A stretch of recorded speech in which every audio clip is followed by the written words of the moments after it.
Good afternoon, Senator Eldridge and Representative Day. My name is Tanzerious and I'm currently incarcerated at Old Colony Correctional, and I'm here to give testimony for H 3956, an act creating an independent correctional oversight office sponsored by Representative Russell Holmes. A prerequisite of a public trust and a public good is transparency and open communication.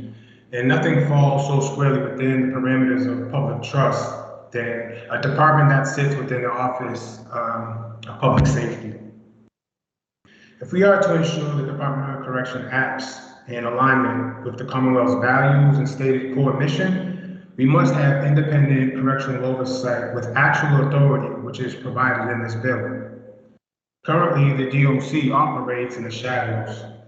And in the 2022 Legislative Commission on Structural Racism's final report, which was supported by multiple sheriffs, Commissioner Michi, and the Executive Office of Public Safety, it found structural racism manifest within the often hidden structures that are compromising the system, policies, practices, and the cultures of mass corrections. And as a result, it led to desperate treatment of the BIPOC incarcerated individuals. In my experience, nowhere is this more prevalent than in the grievance and disciplinary process. In tandem, disciplinary hearing and the grievance process is integral to an incarcerated person's ability to find safe housing, working assignments, program availability, and ultimately opportunities for parole and freedom.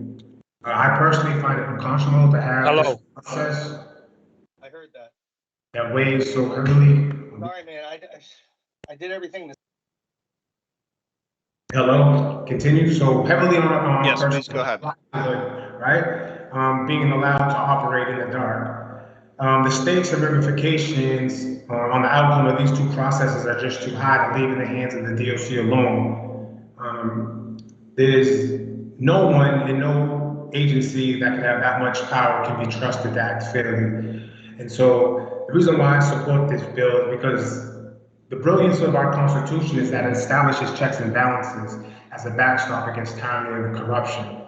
And if that mechanism was deemed necessary for the health and proper order of a nation, I think it should be good enough for us here. In that 22 report, unfair and racist treatment was discovered in DOC policies, and recommendations for a bill such as this is placed as a remedy.